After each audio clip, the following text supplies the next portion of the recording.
Hello students, good morning. कैसे हैं आप सब? Today we will start chapter number 1 of class 7th, that is nutrition in living organism, that is plant. Okay, nutrition animals में भी है, man में भी है, बट हम प्लांट्स के बारे में आज स्टडी करेंगे। तो ये हमारा फर्स्ट चैप्टर है। Let's start. In class 6th we have learned that food is essential for all the living organism. We also learned that carbohydrate, protein, fat, vitamins and mineral are all important component of our food. तो 6th class में हमने पढ़ लिया है पिछली class में कि जितने भी लिविंग ऑर्गेनिज्म होते हैं उनके लिए भोजन जो है बहुत ही एसेंशियल है, बहुत ही महत्वपूर्ण है। ठीक है, और भोजन में कार्बोहाइड्रेट, प्रोटीन, फैट, विटामिन और मिनरल, ये सारी चीज़ें जो है भोजन में होनी चाहिए।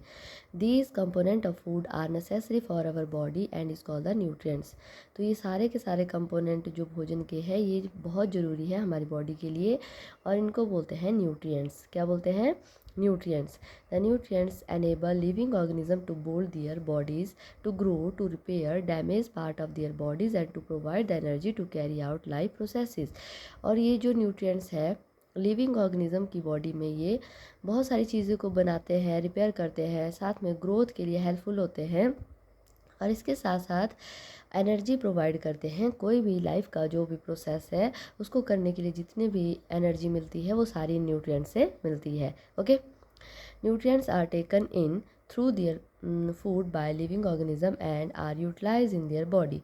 तो न्यूट्रिएंट्स जो है वो ली जाती है थ्रू भोजन। जो भोजन हम करते हैं ना, जो खाना हम खाते हैं उसके थ्रू जो है न्यूट्रिएंट्स हमारी बॉडी में जाते हैं और फिर हमारी बॉडी उनको यूटिलाइज करती है। This process of obtaining and utilising food by an organism is known as nutrition.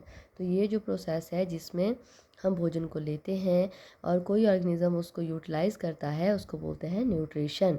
This process of obtaining food is not the same in all the organism. तो सभी ऑर्गेनिज्म में ये प्रोसेस सेम नहीं होता है। ठीक है, and on the basis of food habits, the mode of obtaining the required nutrition by the body have been divided into the following two categories.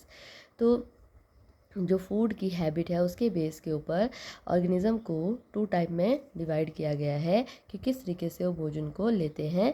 First one is autotrophic nutrition. Auto means self. ठीक है, यहाँ पे आगे दिया है it is the mode of nutrition in which organism can make their own food from the simple raw material. All the green plants and some bacteria are autotrophs. In Greek auto means self and troph mean nutrition.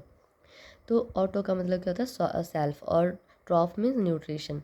इस सीधी सी बात है कि जो organism अपना भोजन खुद तैयार करते हैं उनको बोलते हैं ऑटोट्रॉफ। ठीक है, तो ग्रीन प्लांट्स है और बैक्टीरिया है, ये सारे के सारे ऑटोट्रॉफ्स में आते हैं और ये जो है सिंपल फूड को रॉ मटेरियल के रूप में यूज़ करते हैं। ठीक है, next one that is heterotrophs. Heterotrophic nutrition, it is a mode of nutrition in which organism cannot prepare their food on their own and depend upon the other for it. ऐसे organism जो अपना भोजन स्वयं तैयार नहीं कर सकते और दूसरे के ऊपर वो भोजन के लिए डिपेंड रहते हैं। All the animals and the few plants are heterotrophs, in Greek heterons mean an और अदर। तो हीटरोट्रॉफ्स में सारे के सारे एनिमल्स आते हैं, ह्यूमन बीइंग हीटरोट्रॉफ्स में आते हैं। हीट्रोन्स का मतलब होता है अदर। ठीक है, अब देखो यहाँ पे प्लांट दिया है और यहाँ पर एनिमल दिया है, डियर दिया हुआ। ठीक है, तो ये क्या बोल रहा है? I can prepare my own food by utilising water, carbon dioxide in the presence of sunlight and it capture by chlorophyll. तो ये पिछली क्लास में भी आपने पढ़ा है कि जो ग्रीन प्लांट्स होते हैं उनकी लीव्स में क्या होता है? क्लोरोफिल होता है। क्लोरोफिल सनलाइट को एब्जॉर्ब करती है, रूट से वाटर जाता है और एयर से इनको कार्बन डाइऑक्साइड मिलती है और इन रॉ मटेरियल की हेल्प से ये अपना भोजन खुद तैयार करते हैं। और ये डियर है, एनिमल है, it can not prepare by food by own, it depend upon plant for the food. तो ये जो है हरा घास खाते हैं, चारा खाते हैं ना, तो ये दूसरे पेड़ पौधे और घास के ऊपर अपने भोजन के लिए डिपेंड रहते हैं। Let us study the following flow chart. तो देखो ये फ्लो चार्ट दिया हुआ है और बहुत इंपॉर्टेंट होता है फ्लो चार्ट किसी भी चीज़ को समझने के लिए। Mode of nutrition, autotrophic and heterotrophic nutrition. Autotrophic और ऑल ग्रीन प्लांट्स, और इसमें बैक्टीरिया भी आएंगे, और हीटरोट्रॉपिक में animals, man, non green plants. Okay, अब हीटरोट्रॉपिक फर्दर डिवाइडेड है 3 पार्ट्स में, तो ये आगे पढ़ेंगे हम। Saprotrophic nutrition, parasitic nutrition and holozoic nutrition. अभी सेप्रोट्रॉपिक क्या होता है? सेप्रो मीन्स रॉ मटेरियल, इसमें आपका सैप्रो आएगा जो डैमेज और डिकम्पोज पार्ट होता है, ठीक है। तो इसमें बेसिकली फंजाई और मशरूम आते हैं, ब्रेड मोल्ड और कुछ बैक्टीरिया आते हैं। ये जो ऑर्गेनिज्म होते हैं ये गले सड़े और डेड बॉडीज़ के ऊपर जो है एक्ट करते हैं। फिर आता है पैरासिटिक न्यूट्रिशन, जिसमें आता है डोडर। डोडर को आप घास बेल भी बोलते हो हैं, और आपने बहुत सारे झाड़ियों वगैरह के ऊपर देखी होगी पतली पतली सी हेयर की तरह स्ट्रक्चर होती है, उसको पैरासिटिक ऑर्गेनिज्म बोलते हैं उनको। और इसको जो है हम अपनी लैंग्वेज में इसको अमरबेल भी बोलते हैं, ठीक है।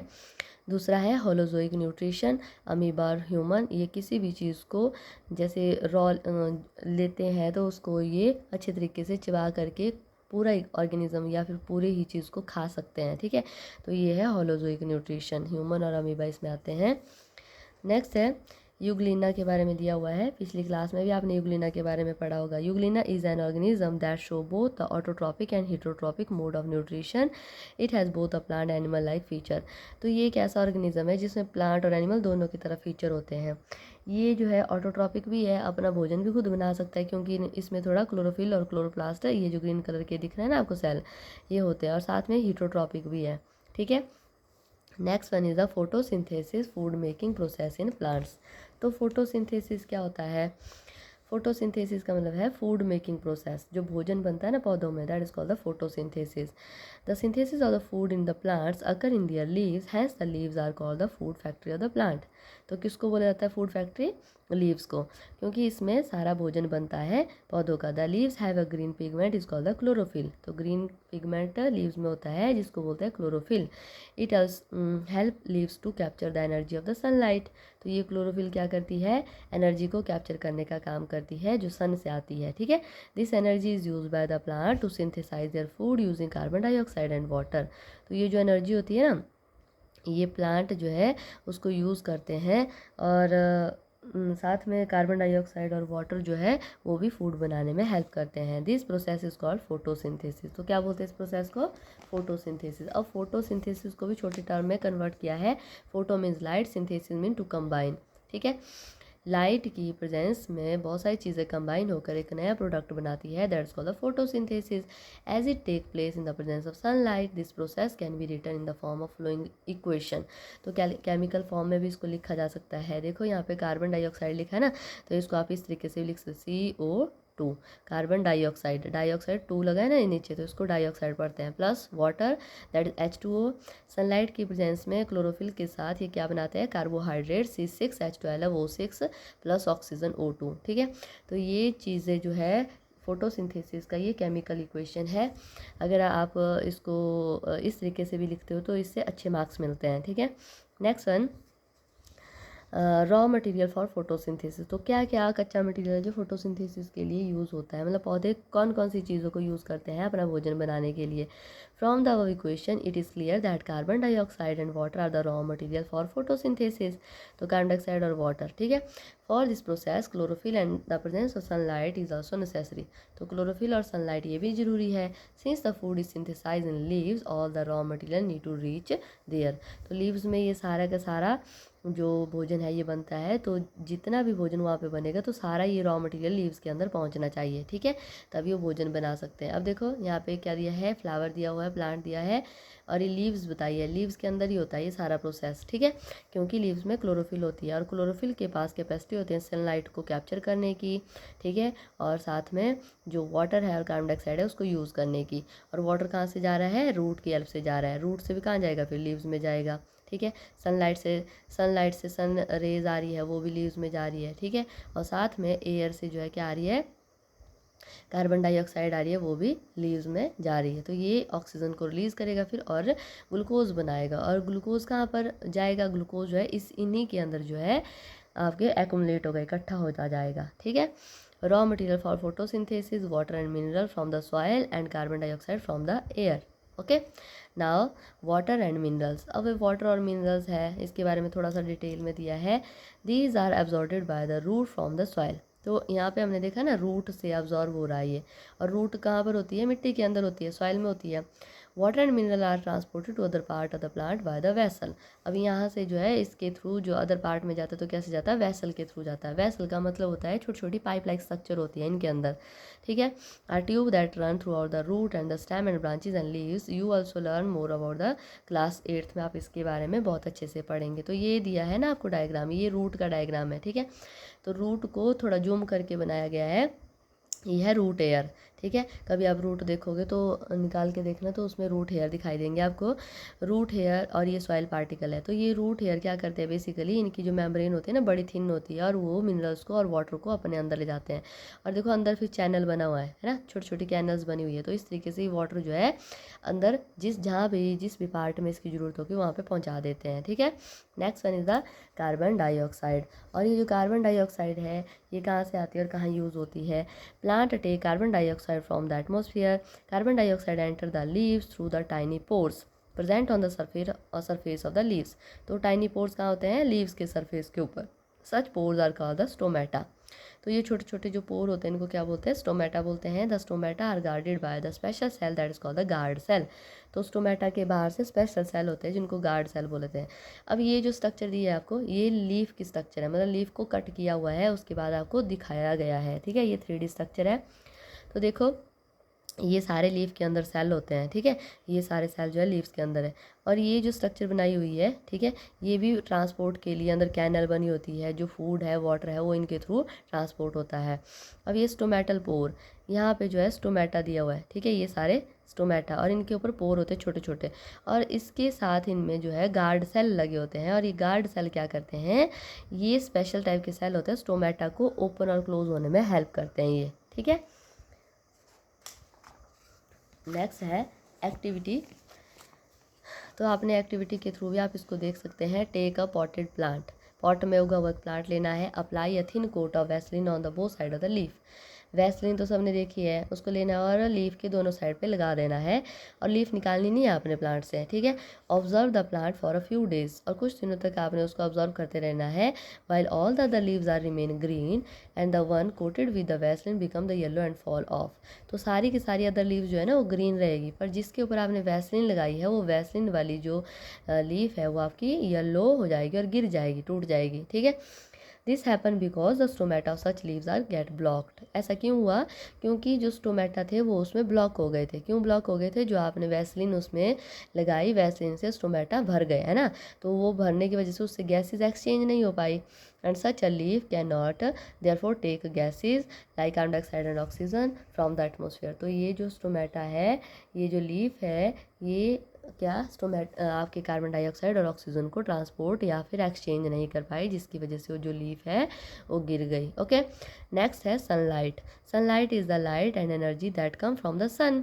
कहाँ से मिलती है? सन से मिलती है। During the photosynthesis the plant use the energy of sunlight to prepare the food. तो प्लांट फोटोसिंथेसिस के लिए सनलाइट की एनर्जी को यूज़ करते हैं भोजन बनाने के लिए, ठीक है। That is why the food making process in plant is called the photosynthesis. Photo is the light, synthesis to combine, मतलब भोजन बनाने के लिए लाइट भी उसमें यूज़ होती है। Next one is the chlorophyll. अब क्लोरोफिल क्या है? क्लोरोफिल नाम तो जैसे हम पढ़ रहे हैं, chlorophyll the leaves are green due to the presence of pigment is called the chlorophyll. Green colour का जो पिगमेंट होता है, पिगमेंट का मतलब है एक तरीके से आपको ग्रीन कुछ बॉडीज़ दिखेंगी, ठीक है, तो उसको पिगमेंट बोलते हैं, कलर बेसिकली। तो ये क्लोरोफिल होता है, ये हेल्प करता है लीव्स को to capture the solar energy. इसके पास कैपेसिटी होती है सन की लाइट को एब्जॉर्व करने की। This energy is use to prepare the food from the carbon dioxide and water. तो यही एनर्जी जो है फूड बनाने के लिए यूज़ होती है। नेक्स्ट है, यहाँ पे कुछ इंपॉर्टेंट सा दिया हुआ है, और आपने ये देखा भी होगा अपने घरों के आसपास। वैसे तो ये टोबैको लीव्स लग रही है मुझे।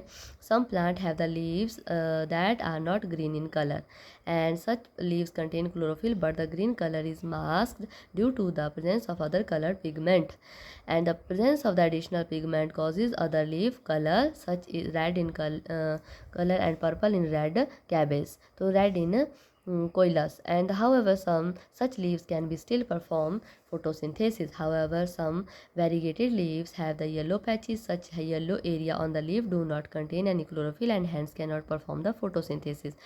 तो ये आपने देखा होगा अपने सराउंडिंग में भी कुछ लीव्स जो है ऐसे कलर की होती है, ब्राउनिश होगी, येलोइश होगी, ठीक है, या फिर ये थोड़ा सा आपकी पर्पल जैसी दी हुई है। तो ये जो है अलग पिगमेंट होता है लीव्स के अंदर, ये क्लोरोफिल नहीं होता है, ठीक है। तो ये क्लोरोफिल नहीं है, तो ये अलग पिगमेंट जो होता है वो भी थोड़ा बहुत फोटोसिंथेसिस करता है। पर कई लीव्स ऐसी होती है जिनके ऊपर येलो कलर के पैचेस होते हैं, ठीक है, वाइट कलर के पैचेस होते हैं, या फिर आपने मनी प्लांट देखा होगा ग्रीन कलर का या वाइट कलर का साथ साथ में होता है। तो जो येलो कलर या ग्रीन कलर का एरिया होता है उसमें फोटोसिंथेसिस नहीं होती है। Photosynthesis unique process, it is the process that supplies the food directly और indirectly to all the living organism. The energy of the sun thus get be passed on to all the organism through the plant. Plants also provide the oxygen needed by all the living organism for respiration. You can imagine life on earth in the absence of photosynthesis. तो photosynthesis ना एक unique process है और ये food को directly और indirectly living organism तक पहुंचाता है। सन की एनर्जी को एब्जॉर्व करके ये डिफरेंट ऑर्गेनिज्म के थ्रू जो है प्लांट्स में या फिर एनिमल्स में जाती है। प्लांट जो है एनर्जी और प्लांट जो है प्रोवाइड करते हैं हमारे को ऑक्सीजन। जितने भी लिविंग ऑर्गेनिज्म है रेस्पिरेशन के लिए ऑक्सीजन ज़रूरी होती है ना, तो वो किससे निकलती है? फोटोसिंथेसिस के द्वारा ही निकलती है। तो आपको क्या लगता है अगर फोटोसिंथेसिस नहीं होगी तो क्या अर्थ के ऊपर लाइफ पॉसिबल है? ठीक है, लाइफ पॉसिबल है क्या? क्या समझते हो आप इस बात से? तो लाइफ जो है अर्थ के ऊपर वो ज़रूरी नहीं है कि प्लांट से ही ऑक्सीजन डिवॉल्व हो रही है। हमारे जो समुद्र है वो भी बहुत ज़्यादा ऑक्सीजन को डिवॉल्व करते हैं आपके नेचर में। तो फोटोसिंथेसिस तो नेसेसरी है क्योंकि हमारे को जो भोजन मिलता है वो बेसिकली प्लांट से मिलता है, और अगर प्लांट आपके फोटोसिंथेसिस नहीं करेंगे तो आप जो है भोजन कहाँ से ऑब्टेन करोगे? ठीक है। Do you know both the deer and lion depend on the plant. If there were no plants deer would not survive, and if there is no animal like deer and lion too would die. Plants in turn depend upon the solar energy, hence the solar energy is ultimate source of energy for the all the living organism.